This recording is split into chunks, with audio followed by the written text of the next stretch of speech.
Muchas gracias, Marcela. Gracias al Señor también por este tiempo de alabanza. Es Él quien nos permite alabarle, ¿verdad? Bendecir su nombre y encontrar espacios eh, en comunidad, a pesar de el distanciamiento que tenemos que tener, a pesar de que no podemos reunirnos físicamente, podemos igualmente cantar juntos, alabar el nombre de nuestro Señor y en un momento como este también disponer nuestro corazón para escuchar su palabra, para escuchar su voz, para ser orientados y capacitados por su Espíritu Santo en nuestra vida. Les conté, hermanos queridos, que el domingo pasado me tocó ser vocal de mesa. Si usted no lo sabía, bueno, allí estuvimos sirviendo a nuestra nación. Y me tocó ser presidente de mi mesa, así que estuve contando los votos a viva voz. Y bueno, en mi mesa también se dio la tendencia nacional. Eh, Así que gracias al Señor, eh, también allí fue una buena experiencia. Bueno, ya estamos a una semana de las votaciones y, como usted ya sabe, el apruebo se impuso sobre el rechazo, ¿ya? Con un 78,27% por sobre un 21,73% del universo total de los votantes. Quisiera empezar esta predicación con algunos datos específicos y duros para empezar la reflexión de esta mañana. Así que, bueno, la participación electoral en esta ocasión es celebrada porque nunca antes había sido tanta, llegando a un 50,9% por encima de las presidenciales del 2017 con un 49% y del 2013 con un 41%. Así que nuestro país ha tenido una muy buena participación en esta ocasión. Hablemos un poquito del voto evangélico. Quizás el voto evangélico hay que desmitificarlo un poco o por lo menos colocarlo bajo análisis. Em, en las noticias dijeron que eh, el voto evangélico estaba marcado por el rechazo. Sin embargo, según la encuesta CADEM, dice que el 58% del voto evangélico se fue al apruebo y que el 70% a la opción convención constitucional. Así es. Así que no deja de ser interesante todo esto. Em, por lo menos para reflexionar y para pensar y para colocar también nuestro corazón y nuestra fe donde corresponde. Hoy día vamos a hablar sobre Efesios, ¿ya? O vamos a situar nuestra reflexión de hoy en el libro de los Efesios, como hemos venido haciéndolo de un tiempo a esta parte. Los pastores hemos venido enseñando esta carta.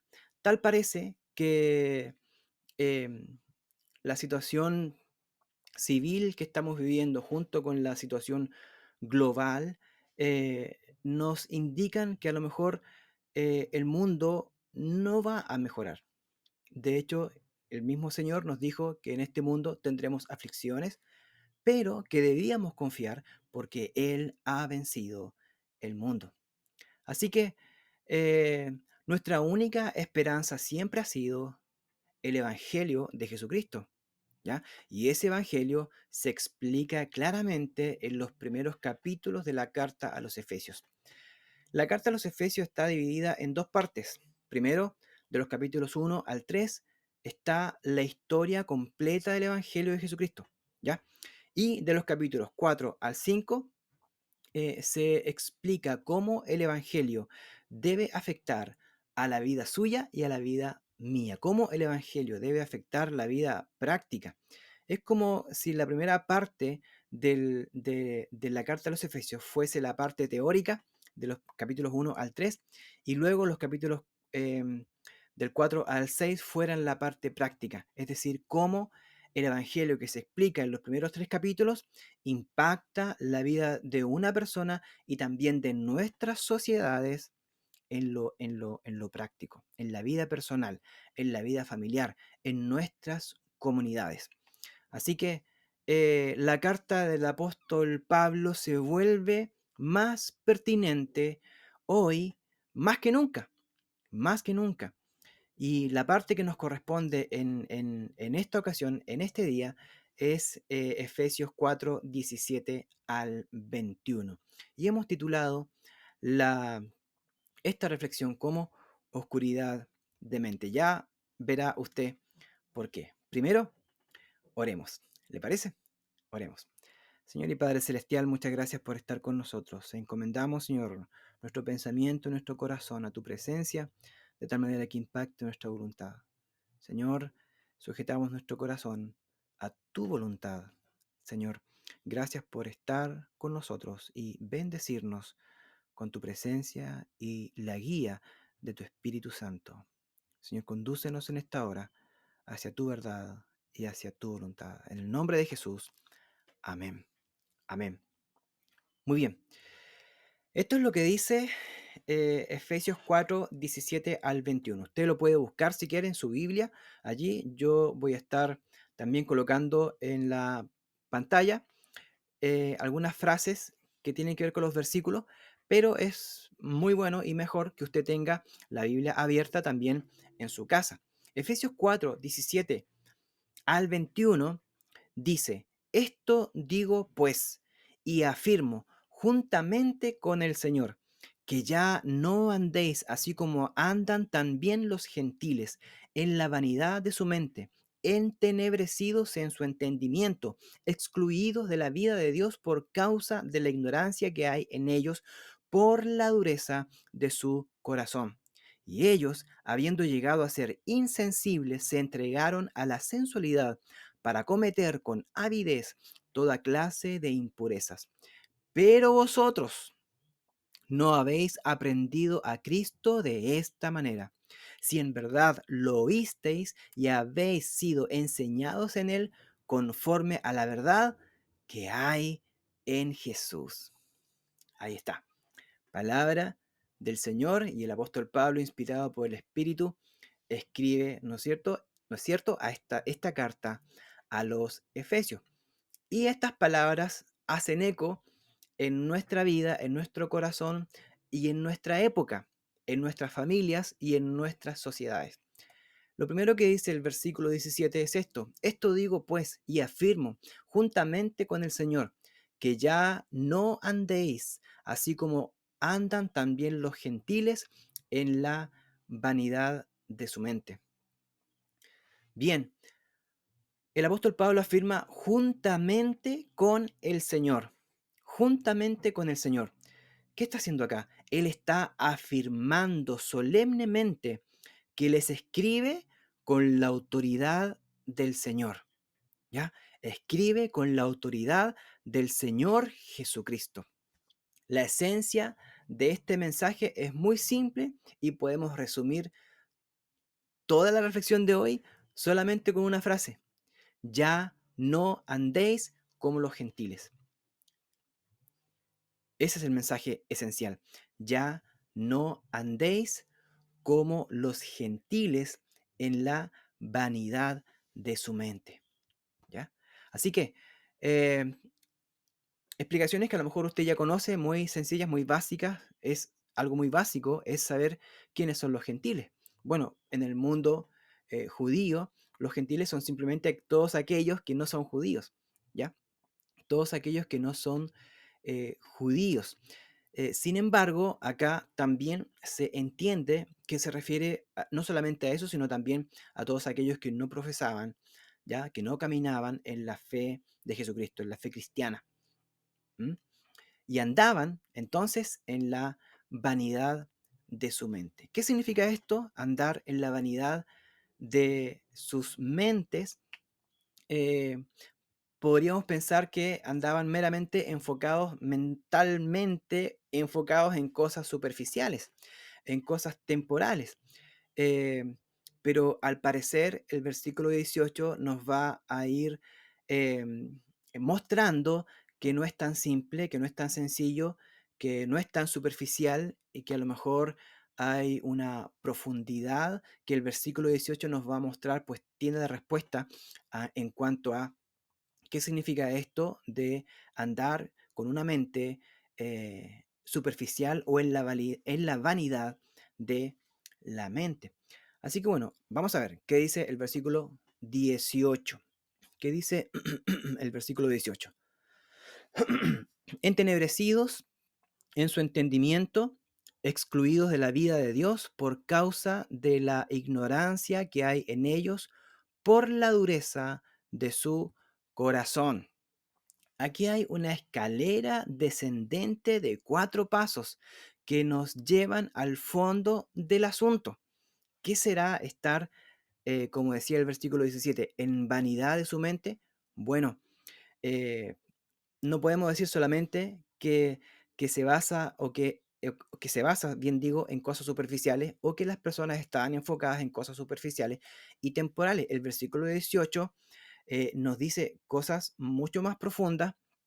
Dice que tiene palabras clave como entenebrecidos, como excluidos, como ignorancia y como dureza del corazón. Así que aquí hay cuatro pasos que nos llevan al fondo del asunto, cuatro características del mundo pagano y que nos explican cómo ellos son. Primero, entenebrecidos.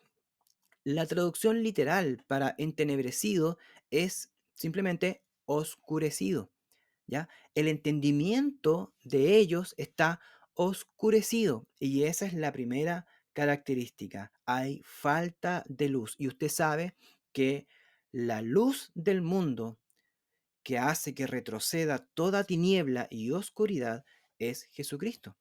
Él mismo dijo y se presentó como yo soy la luz del mundo. El que me sigue no andará en tinieblas. Así que usted ya va entendiendo cómo es que el apóstol Pablo también intenta explicar qué significa esto de estar entenebrecido. Simplemente es tener falta de luz, es estar oscurecido y obviamente es no poseer, no haber sido alumbrado por la luz de Jesucristo nuestro Señor. Esa es la primera característica de este tipo de personas, entenebrecidos. La segunda es excluidos de la vida de Dios, excluidos de la vida de Dios. ¿Y cómo no? ¿Cómo no? Esto es cuando las personas llevan una vida lejos de Dios, lejos de la fe, lejos de los principios y por lo tanto también lejos de la bendición de Dios, lejos de la bendición de Dios. Hermanos, a medida que yo voy explicando esto, nosotros no tenemos por qué sentirnos superiores a nadie. ¿Ah? Si hemos recibido eh, luz del Señor, ha sido siempre por misericordia y por gracia, ¿ya?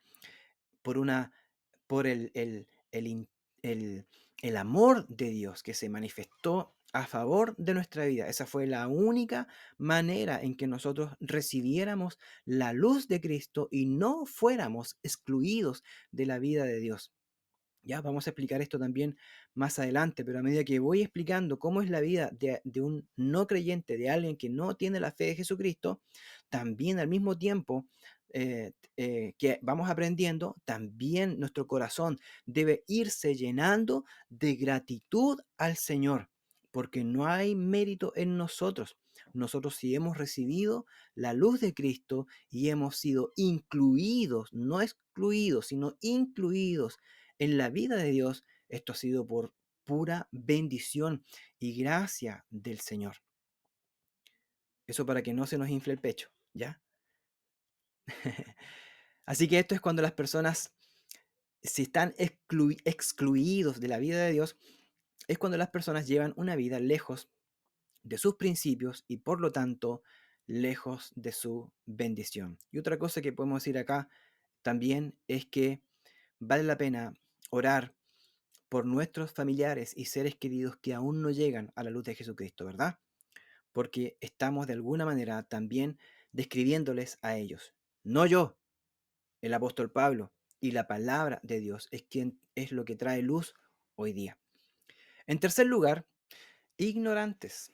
La falta de conocimiento de Dios nos lleva al fracaso de nuestras vidas y nuestras sociedades.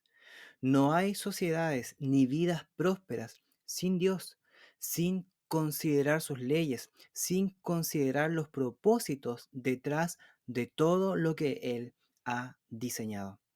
Y en cuarto lugar, está la dureza de corazón. Esta frase es realmente corazón petrificado. Esta es la traducción literal, corazón petrificado. El término griego que el apóstol Pablo usa aquí es porosis. Y porosis ya me suena a una enfermedad. En castellano tenemos una transliteración eh, que nosotros conocemos por un diagnóstico médico. Por ejemplo, la osteoporosis, ¿ya? Y se usa para indicar la calcificación que se forman en las articulaciones y que llegan a paralizar totalmente el movimiento. También las callosidades que se forman cuando un hueso se ha roto, por ejemplo, también estas callosidades vienen a ser más duras que el mismo hueso. Impresionante. Pero aquí lo que Pablo intenta decir es, usando un sentido figurativo, obviamente, pero trágico al mismo tiempo, es que el corazón, el asiento de los sentimientos, el asiento de la moralidad, el asiento de los buenos sentimientos, puede tener calcificaciones y callosidades que lo llevan a petrificarse, ¿ya? Perdiendo toda sensibilidad. Así es la vida pagana, así es la vida lejos de Dios. Una de las cosas más trágicas del pecado es su efecto petrificador. Por eso es que el versículo 19 va a decir lo siguiente: y ellos, habiendo llegado a ser insensibles, se entregaron a la sensualidad para cometer con avidez toda clase de impurezas. En el mundo pagano, el apóstol Pablo veía males terribles, tres males terribles. Veía, en primer lugar, corazones humanos tan petrificados que ya no se daban cuenta que estaban pecando contra Dios. Segundo, veía a las personas tan dominadas por su pecado que ya habían perdido toda decencia y toda vergüenza. Número tres, veía a las personas tan a la merced de sus deseos que ya no les importaba si perjudicaban a alguien o no, incluso destruyendo la inocencia con tal de satisfacer sus deseos. Vamos al versículo 20. Pero vosotros no habéis aprendido así. No habéis aprendido a Cristo de esta manera. Si en verdad lo oísteis y habéis sido enseñados en él conforme a la verdad que hay en Jesús. Aquí el apóstol Pablo empieza a proponer una idea recurrente en él y que desde el versículo 22 en adelante va a decir con todas sus letras: la idea del viejo hombre y del nuevo hombre. Es una idea recurrente en Pablo, y a lo mejor el pastor que predique el próximo domingo va a tocar con más detalle esta idea. Por ahora solo me corresponde mencionarlo, porque el apóstol Pablo ya empieza a través de este pero, ¿no? Me gustan los peros en la Biblia porque son una verdadera bisagra que separa una cosa de lo otro. Al principio estamos viendo a través de los versículos 19, 18 y 17 toda la realidad que vive una persona que no conoce a Dios. Y aquí es donde coloca el pero, en el versículo 20. Pero vosotros no. Vosotros no habéis aprendido a Cristo de esta manera. Debe haber una diferencia. Debe haber una marcada diferencia cuando uno se acerca y conoce a Cristo y le entrega su corazón. hay una diferencia entre el viejo hombre y el nuevo hombre. El hombre viejo y el hombre nuevo. Dos maneras de vivir que coexisten en toda sociedad y al mismo tiempo también coexisten en nuestro ser interior.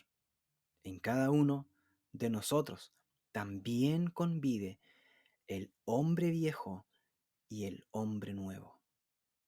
Podemos estar en paz con Dios en un sentido muy real, porque a pesar de que nosotros que hemos conocido a Cristo, Cristo está en nuestro corazón, el Espíritu Santo ha venido sobre nosotros, sin embargo, no hemos alcanzado la perfección en Cristo, ¿ya? Así que, aún así, aun cuando no se ha instalado en ninguno de nosotros, ni en ninguna sociedad, la plenitud de Cristo y su reino, podemos estar en paz con Dios en un sentido muy real. Eh, Aun cuando no se ha logrado una coherencia interna, una unidad interna y en nosotros, menos aún en ninguna sociedad. Nosotros experimentamos tentaciones, experimentamos la lucha y la batalla espiritual todos los días de nuestra vida. Nuestras decisiones, grandes o pequeñas, nos llevan siempre en dos direcciones, ya sea el hombre viejo, arruinado, sin esperanza y esclavo de su egoísmo, o por otra parte, hacia una persona transfigurada por el amor de Dios. Mire, si Dios creó al hombre a su imagen, quien verdaderamente es esa imagen es Cristo resucitado, vencedor del pecado. Es quien ha vencido la maldad y la muerte. Y nosotros, miembros de su cuerpo, cada uno en su lugar, en el cuerpo de Cristo, así, en esa condición, nosotros admiramos lo que Cristo es. Pues todo lo que Cristo tiene, todo lo que admiramos en Él es también para nosotros y de nosotros. Amén. Vamos a, vamos a orar. ¿Le parece? Vamos a orar. Le pido que allí donde usted está, por favor, incline su rostro conmigo para que podamos orar. Señor y Padre Celestial, a veces caminamos sin saber cuál es nuestro propósito en nuestras vidas. Nos dirigimos hacia la eternidad sin saber que has puesto eternidad en nosotros. Señor, nos relacionamos con otros, a veces con un carácter abusivo. Nos relacionamos con otros, Señor, caminando en pecado. Sin embargo, nosotros estamos hechos a tu imagen y semejanza. Te pedimos, Señor, que abras nuestros ojos, nuestro entendimiento a nuestro verdadero propósito. Llena nuestros labios de alabanza. Permítenos adorarte en la belleza de tu santidad, para que descubramos, Señor, o redescubramos cada día nuestra identidad contigo. Señor, ten misericordia.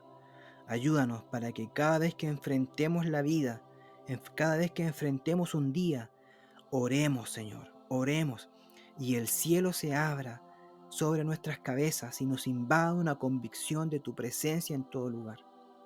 Que percibamos, Señor, que por encima de este mundo hay una realidad espiritual superior donde tú habitas y gobiernas. Nos inclinamos ante ti. Nos inclinamos ante esa zarza sagrada que arde y ocultando nuestro rostro reverente, percibimos, Señor, la presencia de tu Espíritu. Nos emocionamos ante la posibilidad de tener comunión contigo. Con gratitud en el corazón te adoramos y te alabamos, pues nos sentimos amados, amados por nuestro Padre Celestial. Nuestros corazones sedientos se sacian en ti. Oramos, Señor, para que en estos tiempos tengamos ojos para ver, oídos para oír, corazones para identificarnos con tu voluntad.